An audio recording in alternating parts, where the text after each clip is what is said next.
Oi gente, tudo bem? Bom, hoje aqui em nosso canal nós vamos traçar a diferença entre as expressões cumprimento de sentença e processo de execução, tá bom? Então, na realidade, a gente tem essas duas expressões relacionadas à nossa execução, né? E aí, às vezes, vem a dúvida, quando é que a gente deve usar as regras de cumprimento de sentença, quando nós devemos usar o processo de execução propriamente dito, né, pessoal? Então, nós vamos aqui, em linhas bastante gerais, traçar a distinção entre essas expressões, tá bom? Então, vamos lá. O cumprimento de sentença, pessoal, ele tem relação com a fase de execução de sentença, tá? Então, o que quer dizer isso? Quer dizer que hoje, né, isso fez parte de algumas mudanças que o sistema processual sofreu desde 94, 2002, 2005, enfim, né? Nós executamos uma sentença, um título executivo judicial, como regra geral, por meio do cumprimento de sentença. Então, nós já tivemos uma fase anterior, nós já tivemos uma fase de conhecimento, né? O juiz ali prolatou uma sentença. Se essa sentença não for cumprida de modo voluntário pelo devedor, o credor ele vai solicitar o início de uma outra fase, que nós chamamos de fase de execução de sentença e que o legislador entendeu por bem denominar de cumprimento de sentença. Então, é o tal do sincretismo processual. Nós temos um processo dividido em fases, fase cognitiva e a fase de execução. Se a sentença, se a decisão for ilíquida, mais uma fase vai entrar aí no meio. Fase de conhecimento, fase de liquidação e fase de execução. É a regrinha, é a ideia do sincretismo processual. Então, nós nos utilizamos da expressão cumprimento de sentença, pessoal, para designar essa fase de execução, que se verifica como regra geral pelo nosso sistema, quando nós precisamos executar um título executivo judicial, tá? Por outro lado, quando o credor ele dispõe de um título executivo extrajudicial, o título extra, o que é, né? Um documento que possui, pela lei, força de execução. Então, não é qualquer documento que é título executivo extrajudicial, é o documento que a lei atribuiu força executiva, que vem em princípio no artigo 784, na realidade esse rol é exemplificativo, enfim. Se ele dispõe de um título, um cheque, uma nota promissória, ele já vai ter condições de iniciar, de buscar atividades de execução, se eventualmente aquela obrigação representada por esse documento, que é o título executivo no caso, não for cumprida pelo devedor de modo espontâneo. Então, o credor possuindo um título executivo extrajudicial, ele já vai poder, neste caso, por meio de um processo de execução, solicitar que o Estado pratique atividades dessa natureza. Então, pessoal, a gente diz o seguinte, né?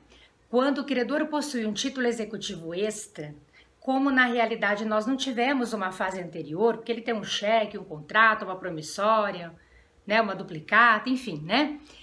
Como não houve uma fase anterior, uma fase cognitiva anterior ali, ele vai abrir, ele já tem condições de abrir aquela relação processual, promovendo uma ação de execução propriamente dita. Aí ele não tem opção na realidade, né? Se não houve uma fase anterior cognitiva, ele vai abrir aquela relação jurídica processual.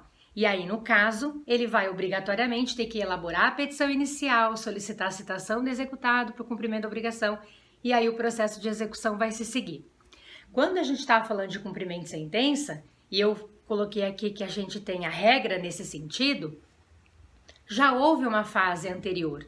Então, nós só vamos continuar num processo já instaurado, numa outra fase, numa segunda fase, numa fase subsequente àquela cognitiva que houve de modo inicial, que se verificou inicialmente, né? Nesse caso, pessoal, nessa hipótese de cumprimento de sentença que vem como a regra geral para gente, nós não temos uma petição inicial, citação como regra, não. Por quê? Porque o processo já está instaurado, a inicial já aconteceu na ocasião, o réu já foi citado para a fase de conhecimento, enfim. Aqui nós temos uma simples petição para abrir a fase de execução, para abrir a fase de cumprimento de sentença. Isso é regra, como exceção, e isso tudo vem lá disposto no artigo 515, tá, pessoal? Que é o artigo que fala sobre os títulos executivos judiciais. Lá nós temos um parágrafo, se não me engano é o parágrafo 1º, que vai colocar essas situações específicas de exceção que eu vou mencionar agora, tá?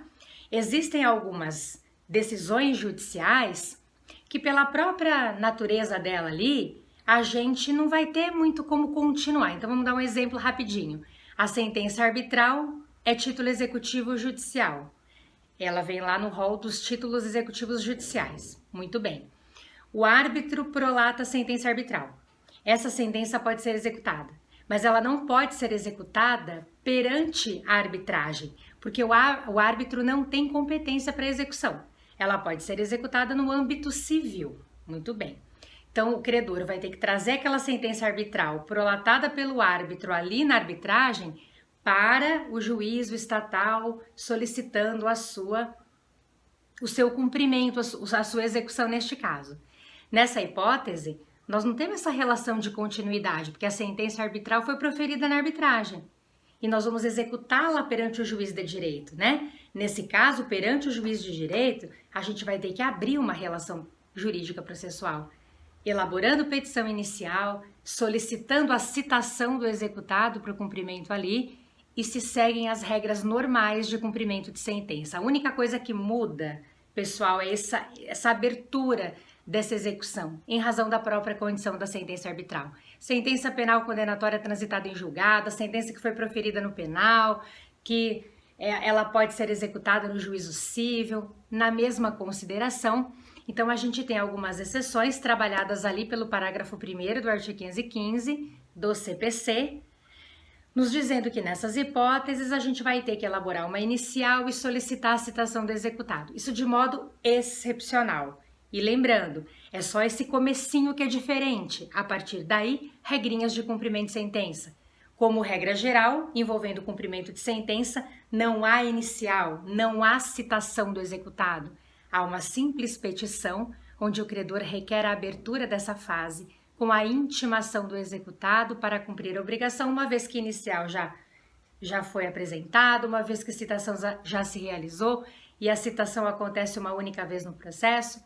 Cumprimento de sentença, em regra, é uma continuação aí de uma continuação do processo mesmo, uma segunda fase, uma outra fase que se inaugura após, como regra ali, a fase de conhecimento. E isso, portanto, no que toca aos títulos executivos judiciais. Quando o título for extra, título executivo extrajudicial, aí o credor não tem outra opção, pelo menos em princípio, né? E ele vai ter a possibilidade de já promover a sua ação de execução propriamente dita, fazendo uso das regras do processo de execução. Aí a gente não usa a terminologia cumprimento de sentença, a gente usa, neste caso, o processo de execução propriamente dito, tá bom? Bom, gente, por hoje era só. Espero que tenha ficado clara aqui a minha exposição. Um grande beijo e até a próxima semana, se Deus quiser.